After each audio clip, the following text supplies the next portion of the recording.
इस टाइम जो हो रहा है टाइम जो हो रहा है वो हो रहा है 10।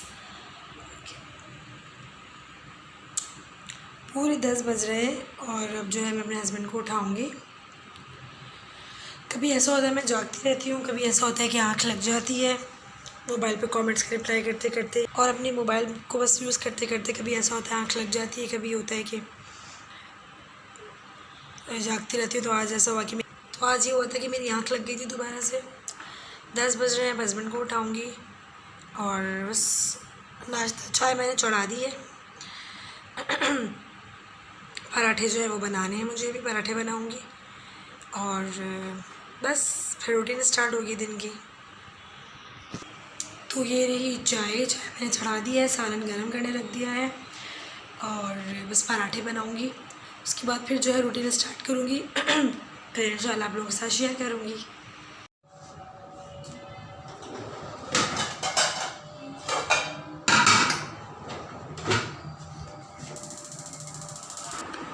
10 बजे के बाद डायरेक्ट जंप करी है मैंने शाम की चाय पर, क्योंकि दिन भर में वही काम होते हैं, झाड़ू पोछा डस्टिंग, वही घर के जो रेगुलर होते हैं, दोपहर का खाना।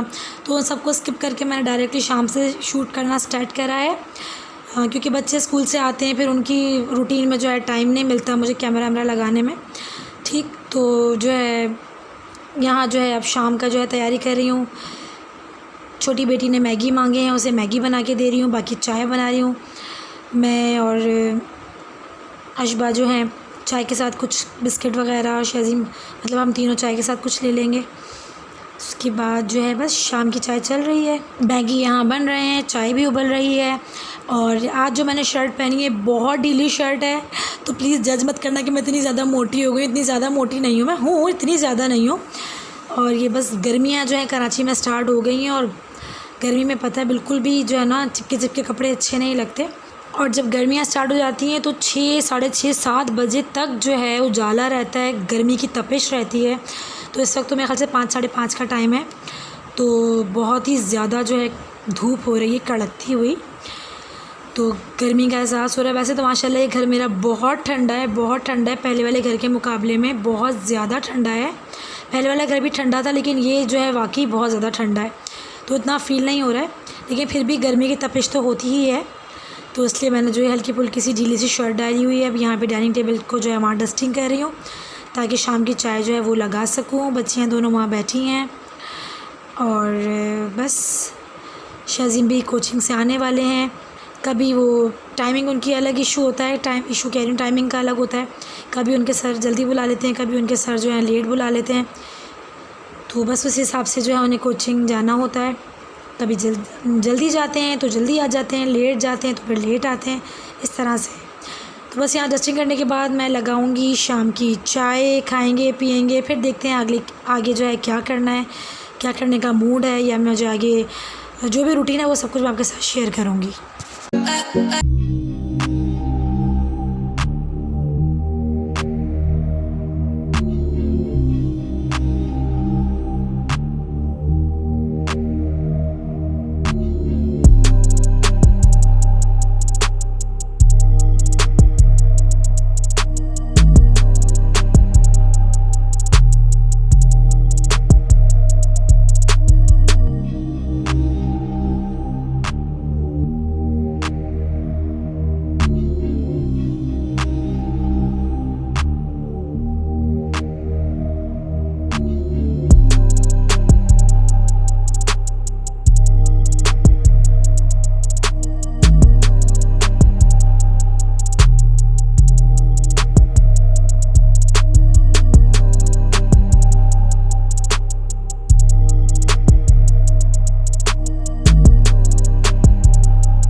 एक बारी के निकाल लिए हैं। सारे जो स्कूल के यूनिफॉर्म थे वो सारे फैला रही हूँ। उसके बाद जो दूसरा बैच था वो मैंने डाल दिया है मशीन में। यहाँ कपड़े फैला रही हूँ, फ़ास्ट मोड पे लगा रही हूँ। फ़ास्ट मोड पे लगाने के बाद मुझे होता है अरे वाह कितनी जल्दी जल्दी काम हो रहा है। ऐसे कुछ रियल लाइफ में भी होता है कि फ़ास्ट मोड लग जाता है और जितने भी काम है फटाफट से जो है वो निपट जाते हैं। खैर यहाँ जो है कपड़े जो है मैं फैला रही हूँ, साथ साथ बच्चियों का खेल स्टार्ट है, वो खेल रही हैं दोनों, मेरा भी दिमाग कर रही हैं साथ साथ। हमेशा जो है मैं अंदर घर के अंदर की ही भी जो है क्लिप्स शूट करती हूँ। तो आज मैंने सोचा चलो वॉशिंग एरिया की भी मैं आपको दिखाऊँ किस तरह से मैं कपड़े वगैरह वॉश करती हूँ या फैलाती हूँ या जो भी मैं करती हूँ। जैसे कि आप लोगों ने कहा कि अपनी रूटीन लाइफ आप शेयर करें, जो भी काम कर रही होती हैं क्लिप शूट कर लिया करें, हमारे साथ शेयर किया करें, आप लोगों को अच्छा लगता है देखना। तो इसीलिए मैं कोशिश करती हूँ कि मैं जो भी काम कर रही हूँ उसके वीडियो क्लिप शूट कर लूँ, आप लोगों के साथ शेयर करूँ। ये दूसरा बैच मैंने निकाल लिया है वॉशिंग मशीन में से, तो उसको मैं वॉश कर रही हूँ। जैसा कि मैंने बताया मैं हर एक दिन छोड़ के जो है मशीन लगा लेती हूँ, तो इसलिए ज़्यादा कपड़े जमा नहीं होते हैं मेरे, फटाफट से जो है मैं, वरना अगर ज़्यादा कपड़े जमा हो जाए तो बहुत ज़्यादा दिमाग जो है ख़राब हो जाता है कपड़े धोने में। इसलिए मेरी कोशिश यही रहती है कि मैं एक दिन छोड़ के एक दिन मशीन लगा लूँ। तो ये होता है कि मशीन चलती रहती है, बाकी घर के काम चलते रहते हैं। मशीन लगा लो आप, बाकी झाड़ू पोछा डस्टिंग जो करना है वो इजीली होता रहता है। मशीन में कपड़े चलते रहते हैं, घूमते रहते हैं। फिर आप बेल बज जाए मशीन की तो कपड़े निकालो। सब लोग ऐसे ही काम करते हैं, मैं अपना शेयर कर रही हूँ, कोई ख़ास बात नहीं बता रही हूँ।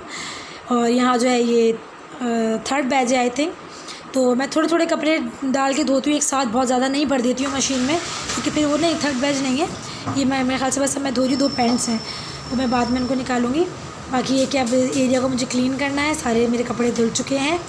अब ये जो है सारा जो एरिया है उसको क्लीन करने के बाद फिर मैं एक एक बकेट जो है उसको मैं क्लीन करके रखती हूँ। आदत है मेरी अच्छे से बकेट को साफ़ करके, क्योंकि जब हम सर्फ़ वाले कपड़े धोते हैं बकेट में और अगर ऐसे ही रख देते हैं तो बकेट्स के अंदर भी स्टेन आ जाते हैं। अक्सर आपने देखा होगा कि अगर हम भूल जाएं या रख दें तो सफ़ेद सफ़ेद निशान पड़ जाते हैं, जो कि बहुत ही गंदे लग रहे होते हैं। ऐसा लग रहा था कि बकेट जो है बहुत ज़्यादा गंदी है। तो इसलिए हमेशा जो है मैं कपड़े धोने के बाद एक एक बकेट टब जो भी चीज़ें मैंने यूज़ करी होती हैं सबको वॉश करके फिर मैं रखती हूँ। अब ये जो है एरिया उसको भी मैं क्लीन कर लूँगी, क्योंकि ज़ाहिर सी बात है यहाँ पे भी जो है मशीन मैंने ऊपर रख कर ही लगाई थी, क्योंकि स्विच बोर्ड मेरा इस तरफ है। स्विच बोर्ड का जो इंतज़ाम है वो भी मैं नीचे की तरफ ही करूँगी, जहाँ मेरे टैब्स लगे हुए हैं नीचे, तो वहाँ करूँगी। अभी है नहीं तो मुझे यहीं रखनी पड़ती है मशीन। तो यहाँ से क्लीन कर दिया है। अब इस मोप को भी मैं धो दूँगी अच्छे से, बकेट को मोप को अच्छे से वॉश करके क्लीन करके। इसका ये है कि मोपिंग करने के बाद ना आप इसको सर्फ से अच्छे से धो लो तो बिल्कुल क्लीन रहता है, फिर गंदा नहीं रहता है वो। तो अब यहाँ पे देखिए मैं एक एक बकेट को जो है वॉश करके रख रही हूँ, अंदर से बाहर से अच्छे से हाथों की हेल्प से, ताकि जो भी उसमें सर्फ लगा या साबुन लगा रह गया तो वो क्लीन हो जाए। अब वाइपर मार के जो है सारा पानी क्लीन कर रही हूँ और मैं ख़ुद देख रही हूँ कि अरे वाह कितनी जल्दी जल्दी से फास्ट मोड पर काम हो रहा है। यहाँ सब कुछ मेरा क्लीन हो चुका है, एक एक चीज़ जगह पर पहुँच चुकी है। ठीक है, अब मैं आपको दिखाऊँगी जो मैंने ये हटाया था कारपेट, इस जगह से मैंने हटाया था। यहाँ से मैंने वाइपर मार दिया है, लगा दिया है वाइपर, लेकिन हल्की सी सीलन है तो उसको मैं कपड़ा लगा दूँगी यहाँ पे, ताकि जो भी सीलन है वो ख़त्म हो जाए। उसके बाद फिर जो है मैं कारपेट यहाँ पर बिछा दूँगी। छोटा सा रग है ये, तो यहाँ मैंने इसलिए ये रग बिछाया हुआ है कि मैं क्या करती हूँ, या तो खड़े खड़े मैं स्टैंड पर ही कपड़े तय कर लेती हूँ, नहीं तो ये रग बिछा होता है तो कपड़े रग पर डाल देती हूँ, मैं यहीं बैठ जाती हूँ। बड़ा अच्छा लगता है, ग्रास वगैरह के पास से चिड़ियों की चहकने की आवाज़ आ रही होती है और मैं यहीं बैठ जाती हूँ, कपड़े यहीं तय कर लेती हूँ। और उसके बाद कपड़े धोने के बाद ये वीडियो मैंने शूट करी थी, तो थोड़ा सा क्लिप मैंने ऐड कर दिया कि ये वीडियो जो है मैं जल्दी आप लोगों के साथ शेयर करने वाली हूँ। ये फेशियल हेयर पर है। मुझे बहुत ज़्यादा रिक्वेस्ट आ रही थी कि फेशियल हेयर पर आप वीडियो बना दीजिए आप ही, कि किस तरह से जाएंगे या कोई और तरीका है उसका जो परमानेंट सोल्यूशन या जो भी है। तो वो यहाँ में मैंने वीडियो क्लिप थोड़ा सा इसमें भी ऐड कर दिया कि कपड़े वॉश करने के बाद मैंने ये वाली वीडियो शूट करी थी। तो ज़रूर मैं ये वाली वीडियो भी आप लोगों के साथ जो है शेयर करूँगी। यहाँ थोड़ा सा मैंने दिखाया भी है आपको, तो थोड़ा सा आप क्लिप देख लो कि मैं किस तरह से जिस चीज़ का रिव्यू करूँगी। वो ये हैं फेशियल रिमूवर स्ट्राइप्स हैं, तो बड़े इजी तरीका है ये। जो लोग रेज़र नहीं यूज़ करना चाहते हैं, जो लोग फिंगर वैक्स यूज़ नहीं करना चाहते हैं, तो उनके लिए ये वाला ऑप्शन अच्छा है। और ये हैं ही फेशियल हेयर्स के लिए बने हैं ये वीट के। इस तरह से स्ट्रेच करके स्किन को आपने रिमूव करना, तो देखिए आप कितना क्लीन हो गया ये सरफेस। बहुत पसंद आए मुझे ये। अगर मेरे पास टाइम रहता है तो फिर मैं इसी की हेल्प से जो है फेशियल हेयर्स को रिमूव करती हूँ, और अगर जल्दी जाना होता है तो जो फेशियल रेज़र्स होते हैं उनकी हेल्प से मैं क्लीन करती हूँ, नहीं तो फिंगर वैक्स। तीनों ऑप्शन अच्छे हैं, बेस्ट है। आप लोगों को जो भी अच्छा लगे, जो अफोर्ड कर सको, जो बेस्ट लगे, जिसकी वजह से आपकी स्किन सही रहे, तो आप जो है इजीली यूज़। आपने कितना आसानी है, सिर्फ एक स्ट्राइप से मेरा पूरा जो फेस है, आधा हाफ फेस मेरा हो गया, बल्कि फोरहेड तो मैंने बीच में से ही कर लिया, ये पूरा हो गया। और एक और हम स्ट्राइप लेंगे तो उससे हम हाफ फेस जो है वो भी कंप्लीट कर लेंगे। तो बस ये जो है स्ट्राइप्स बेहतरीन है, अगर आप चाहें तो उसको यूज़ कर सकते हैं। लेकिन अगर आपको पेन होता है वैक्स की, आप पेन बर्दाश्त नहीं कर सकते हो, तो फिर आपके लिए करने का तरीका देखिए, सब चिपचिपाहट सी हो गई, नज़र आ रहा होगा आपको, ये देखेंगे ये सब चिपचिपा सा हो गया है। तो यहाँ मैं फिर वॉश करके आ गई हूँ, और देख सकते हैं आप, इसका अलग से वीडियो भी मैं डालूँगी, स्ट्राइप्स के रिव्यू वीडियो, देख सकते हो बिल्कुल क्लीन हो गया फेस मेरा। फेस की मैंने वैक्सिंग कर ली, लेकिन आईब्रोज को शेप देना, जब तक पार्लर नहीं जा पा रही हूँ तब तक तो मैं कुछ ना कुछ खुद ही करूँगी। तो यहाँ रेज़र की हेल्प से मैं आईब्रोज़ को शेप दे रही हूँ, जब तक पार्लर नहीं जा पाती तो मैं ख़ुद से ही इतना कर लेती हूँ चेहरा के देखने के काबिल रहे, तो ये शेप दे देती हूँ। जो एक्स्ट्रा बाल होते हैं ऊपर के वो निकल जाते हैं। तो बस घर में मैं इसी तरह से कुछ ना कुछ करती रहती हूँ, ताकि फ़ेस जो है सही लगे कहीं अगर आना जाना हो, क्योंकि बच्चों के साथ पार्लर जाने का भी टाइम निकालना बहुत मुश्किल हो जाता है। आईब्रोज़ को भी मैंने हल्का फुल्का शेप दे दिया है कि थोड़ा बहुत चल जाएंगी। जैसे टाइम मिलेगा मैं सबसे पहले आईब्रोज़ जो है उसको बनवाने जाऊँगी। अब यहाँ जो है थोड़ा सा मैंने फेस का भी कर लिया है बैठे बैठे। अब मुझे करने हैं कपड़े प्रेस, शजीम के और सरवर के दोनों के। शर्ट्स प्रेस करके रखूँगी, पैंट वगैरह प्रेस करके रखूँगी। जैसे मैंने बताया मैं काफ़ी सारे कपड़े इनके प्रेस करके रख देती हूँ। तो क्या कहते हैं, कपड़े प्रेस कर लेते हैं इनके। मैंने कपड़े चेंज कर लिए हैं, कपड़े वगैरह धोए थे, ज़ाहिर सी बात है सारे गंदे हो गए थे, कपड़े चेंज कर लिए हैं। यहाँ तनीषा को पढ़ा रही हूँ मैं, साइंस का पेपर है इसका, बस लेके बैठी हुई हूँ। बच्चों को रिवाइज़ कराते रहना चाहिए, वरना वो भूल जाते हैं, क्योंकि खेल में लगे होते हैं, दिमाग जो है डाइवर्ट हो रहा होता है। तो बस इसके बाद जो है डिनर की रूटीन होगी, कुकिंग की रूटीन होगी। जो कुकिंग का सीन होता है वो होगा, मैं शेयर करूँगी आपके साथ कि मैंने आज क्या बनाया है। पढ़ाई जो है रवा दवा है।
धोने के बाद जो है इसके अंदर मैंने एक इतने बड़े साइज़ की दरमियाना साइज़ भी नहीं, दरमियाना से थोड़ा सा बड़ा साइज़ की प्याज को बारीक बारीक कट करके वो इसमें ऐड किया। इसमें मैंने हल्दी, लाल पिसी मिर्चें और लाल साबुत मिर्चें भी मैंने इसमें ऐड करी। जैसे कि आपको पता है हम लोग जो है मिर्चें थोड़ी ज़्यादा ही खाते हैं, लेकिन दोनों चीज़ें ऐड करनी है, फिर आप अपने हिसाब से जो ऐड कर सकते हो। लाल साबुत मिर्चें भी ऐड करनी है, लाल पिसी मिर्चें भी ऐड करनी है इसमें, और हल्दी ऐड करनी है, प्याज ऐड करनी है, और बस इसको चढ़ा देना है। जब ये गल जाए दाल अच्छे से तो उसको घोट लेना है। घोटने के बाद मैं जो पोटैटो मैशर की हेल्प से ही इसको जो है मैश कर लेती हूँ, और एक मंदानी कहते हैं जिससे लस्सी भी बनती है, ऐसे ऐसे करके उससे भी आप घोट सकते हो।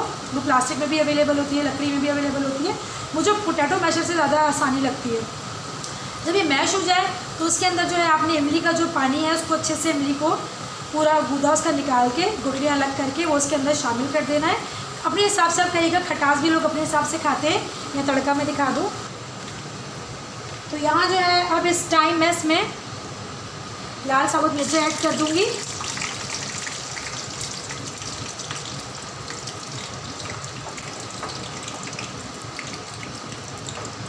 लहसुन इतना ही ब्राउन हो, ज़्यादा जले ना। अभी हल्की हल्की ये फ्राई हो गई तो उसके अंदर मैं ज़ीरा ऐड कर दूँगी।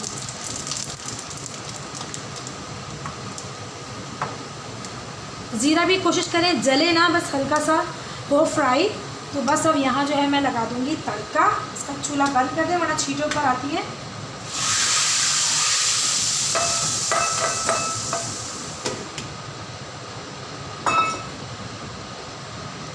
तो ये लग गया है दाल में तड़का। कुछ लोग भगार भी कहते हैं, कुछ लोग तड़का कहते हैं। तो भगार कह लें, तड़का कह लें, जो भी था मैंने लगा दिया है दाल को। अच्छा जी, तो मैं क्या बता रही थी कि हाँ, फिर आपने जो इमली है उसको जो गूदा है आपने उसको निकाल लिया, गुठलियाँ अलग कर दी उसकी, और जो गूदा है इसके अंदर ऐड कर दिया। खटास भी जो आप अपने लिहाज से ऐड कर सकते हो, जितना आप खट्टा पसंद करते हो। कुछ लोग खटाई भी ऐड करते हैं, इसमें जो खटाई आती है लकड़ियाँ ऐसी बनी हुई होती है, खटाई कहते हैं उसे। लेकिन मैं जो खटाई नहीं, मुझे इमली का टेस्ट ज़्यादा अच्छा लगता है, तो मैं इसलिए इमली का गूदा इसमें ऐड कर देती हूँ। उसके बाद फिर आपने पानी और इसमें ऐड कर लेना, जितना पानी आपने रखना है। उसके बाद फिर इसको और पकाना है, 2-3 उबाल के बाद फिर आप इसको बंद कर दें और बघार लगा दें। तो बस ये थी सिंपल सी रेसिपी खड़े मसूर की दाल की। अब मैं क्या करने वाली हूँ, मैं चढ़ाने वाली हूँ चावल। उसके बाद जो और कोई काम है तो मैं वो भी शूट करके आप लोगों के साथ ज़रूर शेयर करूँगी। अब चढ़ा लेते हैं चावल। तो यहाँ चावल चढ़ाने से पहले जो भी सामान मैंने उतारा था वो मैं हाथ के हाथ जगह पे पहुँचा दूँगी। कपड़ा जो है शेल्फ़ पे लगाती रहती हूँ, ये आपको मेरी नेचर पता ही है। और मैं जो लड़कियाँ हैं अभी जो बिगिनर हैं इन कामों में, उनको भी थोड़ा सा जो है मैं बताती रहती हूँ टिप्स, किस तरह से करते रहें तो काम का बर्डन नहीं पड़ता है सर पर। हाथ के हाथ जो भी चीज़ें हैं जगह में पहुँचाते रहें, कपड़ा शेल्फ़ पे लगाते रहें, तो उससे जो है कुकिंग भी साथ साथ होती रहती है आपका, और जो काम है सारा वो भी आपका, मतलब किचन भी साफ़ साफ़ रहता है आपका। ठीक, यहाँ पे हर चीज़ मैं जगह में पहुँचा रही हूँ जो भी चीज़ है। और ये लास्ट का जो फ्राइंग पैन में लगा रह गया था वो भी मैं दाल थोड़ी सी डाल के और फ्राइंग पैन में हिला के जो भी ज़ीरा वगैरह लगा रह गया था वो सारा इसमें दोबारा ऐड कर लूँगी। तड़का लगाने के बाद लिड लगा दिया करें ताकि जो भी खुशबू है तड़के की वो रहे। जब सारी लगे आपको कि हाँ जितनी भी खुशबू तड़के में आ गई है, उसके बाद फिर आप लिड हटा सकते हैं। यहाँ जो है चावलों को मैं धो रही हूँ, और धोने के बाद जो है चावलों को इतनी अच्छे से धोना पड़ता है क्योंकि उससे मट्टी होती है, तो जो है काफ़ी अच्छे से मैं चावलों को यहाँ पे क्लीन कर लूँगी। उसके बाद जो है चावलों को चढ़ाने के लिए मैं यहाँ पे पतीला निकाल रही हूँ ड्रॉर के अंदर से। पतीला कह लें, कुछ लोग देगची कहते हैं, कुछ लोग पतीला कहते हैं। तो इसमें मैं चावलों का ये तरीका बताऊँ, कुछ तो भगार वाले चावल ही बनते हैं जो कि प्याज और ज़ीरे के होते हैं, ठीक। लेकिन मैं इस वक्त जो है यहाँ पे सादे जो चावल होते हैं पानी डाल के जो चढ़ाए जाते हैं, मैं वो यहाँ पर चढ़ा रही हूँ। तो इसके अंदर मैंने 2 पोर जो होते हैं उंगली के, लड़कियों के लिए एडवाइस है, अगर चावलों का समझ नहीं आता उन्हें तो उंगली के जो 2 पोर होते हैं, पोर मतलब समझ गए होंगे आप, जो लाइनें बनी होती हैं, 2 पोर की तरह बराबर आप उंगली को डिप करके देख लो। अगर आपके दोनों जो लाइंस हैं पानी में डिप हो गई हैं, उससे ज़्यादा पानी ना हो, तो बस ये आप समझ जाओ कि चावल जो है अच्छे से उबल जाएंगे, ना पानी ज़्यादा रहेगा ना कम रहेगा, खिले खिले चावल बनेंगे। अब इस पानी के अंदर जो है मैंने नमक ऐड किया है, और यहाँ पर मैं थोड़ा सा ऑयल ऐड कर रही हूँ, और सिरका भी मैं यहाँ ऐड करूँगी। वो क्लिप मुझसे मिस हो गई है, ठीक है। तो सिरका जो है वो भी आप इसमें ऐड कर दो। उसके बाद जो चावल आपके खिले खिले जो हैं वो नज़र आएंगे। अब यहाँ लिड लगा के हल्की आंच पर मैं इनको उबलने के लिए रख दूँगी, ठीक। अब जब तक चावल बॉयल हो रहे हैं, तो बस यहाँ मैंने चावल भी चढ़ा दिए हैं और जब तक ये होगा जब तक मुझे बनानी है रोटी। चावल चढ़ चुके हैं, दाल हो चुकी है, लेकिन जैसे मर्दों का आपको पता है उनका चावल से पेट नहीं भरता, तो मैं यहाँ बना रही हूँ रोटी अपने हस्बैंड के लिए, क्योंकि मर्दों का वाकई पेट नहीं भरता चावल से। अगर वो खा भी लें तो ये उनको ऐसा लगता है कि कुछ खाया ही नहीं है। हम लेडीज़ होती है चावल पर टूट पड़ती है। खैर यहाँ बना लेते हैं रोटी। तो यहाँ मैं बना रही हूँ रोटी और थोड़े से चावल भी वो खा लेंगे टेस्ट के लिए। और अंगीठी मेरी अभी तक नहीं आई है, भूल जाती हूँ। 2 चक्कर लगा चुकी हूँ करके, लेकिन उसे लाना ही भूल जाती हूँ। पता नहीं ऐसा क्या होता है, दिमाग से निकल जाता है। लेकिन जैसे कि मैंने पहले भी बताया था कि चूल्हा बहुत बेहतरीन है, बहुत तेज़ आँच इसमें निकल रही है, बिल्कुल अंगीठी वाली। तो मज़े से रोटी सेक रही है, तो मुझे इतनी कमी नहीं खल रही है। हाँ, बस उल्टे तवे की कमी खल रही है, लेकिन ये जो चूल्हा होते हैं इन पर उल्टे तवे पर नहीं पका सकते, मना होता है। यहाँ चावल भी बन चुके हैं और यहाँ हम कर रहे हैं डिनर। और डिनर में लगा चुकी हूँ और बेटे को आवाज़ें लगा रही हूँ कि आ जाओ आ जाओ, और यही कह रही हूँ कि ये सबसे लेट पहुँचता है। और अचार जो है उसका पाउच ओपन किया है, जार में इसको कन्वर्ट करना है, डालना है। और यहाँ थोड़ी सी मैंने डांट लगाई है तनीषा को, तो उनके पापा जो है थोड़ा उनको प्यार कर रहे हैं कि कोई बात नहीं, मम्मा ने डांटा है तो खैर है। और बस ये है कि अचार भी प्लेट में निकाल रही हूँ, उसके बाद मैं इसको जार में फिल कर दूँगी। और चूल्हे का ही बता रही थी कि ये जो चूल्हा है इस पर उल्टा तवा हम यूज़ नहीं कर सकते हैं, इस पे मना होता है। ग्लास का होता है तो मना करते हैं। सीधा तवा जो है इस पर ईज़िली रोटी पका सकते हैं हम। यहाँ मैंने अजबा को भाई को बुलाने के लिए भेजा है और तनीषा की डांट लग रही है खाने के ऊपर ही, कि खाने से जो है बस दूर भागती हैं, नहीं खाना है नहीं खाना है। डिनर के बाद जो है मैं यहाँ पर आ गई हूँ कपड़े प्रेस करने। हस्बैंड मेरे साथ ही लेटे हैं और अभी हमने बेटे के कमरे में कब्ज़ा किया हुआ है। और क्योंकि LED यहाँ लगी है, LED का भी कुछ सोच रहे हैं कि हम बाहर ही लगा लें, तो क्योंकि हस्बैंड न्यूज़ वगैरह देखते हैं, तो इस वजह से बाहर इसको लिविंग एरिया में कहीं एडजस्ट करेंगे। और दूसरा ये कि अभी आप देख रहे होगे कि मैं बेड पर जो है इस्त्री कर रही हूँ, वो यूँ कि जो पुराना घर था मेरा, वहाँ पर एक मेरे हस्बैंड ने ना एक अलग से जगह बनाई हुई भी थी बड़े मज़े की। तो वहाँ हम बैठकर इजीली जो है स्टैंड टाइप बनाया हुआ था, तो मैं जो हूँ इजीली कर लिया करती थी इस्त्री। तो मेरा जो इस्त्री स्टैंड था वो ऐसे ही रखा हुआ था, तो मुझसे किसी ने मांग लिया था ये देख कर के मैं यूज़ नहीं करती, तो मैंने जो है वो इस्त्री स्टैंड उन्हें उठा कर दे दिया था, क्योंकि मेरा प्रॉपर जगह बनी हुई थी इस्त्री करने की।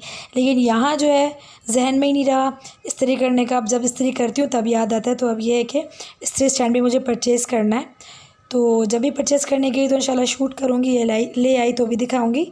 तो अभी खैर बेड पर मैं प्रेस कर रही हूँ, यूनिफॉर्म प्रेस कर रही हूँ सबसे पहले, उसके बाद जो है सरवर की और शदीम की शर्ट्स हैं, पैंट्स हैं, ये सब प्रेस करके हैंगर करती जाऊँगी। तो बस आप देखते रहिए, बातें चल रही हैं मियाँ के साथ, वो न्यूज़ भी देख रहे हैं, बातें भी कर रहे हैं। और बेटे के कमरे में कब्ज़ा किया हुआ है हमने, जब तक मेरा काम नहीं होगा जब तक हम यहीं रहेंगे, मतलब ये न्यूज़ देखेंगे। उसके बाद देखें लिविंग एरिया में कहाँ एडजस्ट करते हैं हम LED को। तो बस वीडियो देखते रहिए।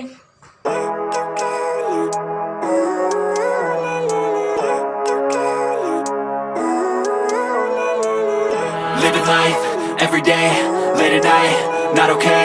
All I want, and I pray, all I need are some better days. Fuck me, I'm looking in the mirror, so foggy, but I've never seen clearer. I don't really think anyone can save me, and honestly I'm not really sure I want saving. I like to be my own worst enemy. There's no risk if you don't try at anything, so I'ma just keep buying everything. See you in the next life, have to be a better me. I don't think that my head's on straight, gotta flip it and grip it and go and get an X-ray. What's wrong with me? I just feel weight pushing on my chest and it squeezes till I suffocate. Better change my mindset, shirt सारी press कर ली है, बस इनको hang कर दूँ और यही जो है मैं अपना व्लॉग जो है वो भी एंड करूँगी। तो उम्मीद है कि ये व्लॉग आपको पसंद आया होगा। अगर पसंद आया हो तो पता ही क्या करना है, इस वीडियो को लाइक करना है, कमेंट करके बताना है कि वीडियो आपको कैसी लगी। और मेरे चैनल को अगर अब तक सब्सक्राइब नहीं करा है तो मेरे चैनल को भी सब्सक्राइब करना है, साथ में बेल आइकन है टिंग टिंग टिंग, उसको प्रेस करना है। फिर मिलती हूँ नेक्स्ट वीडियो में, तब तक के लिए अल्लाह हाफ़िज़।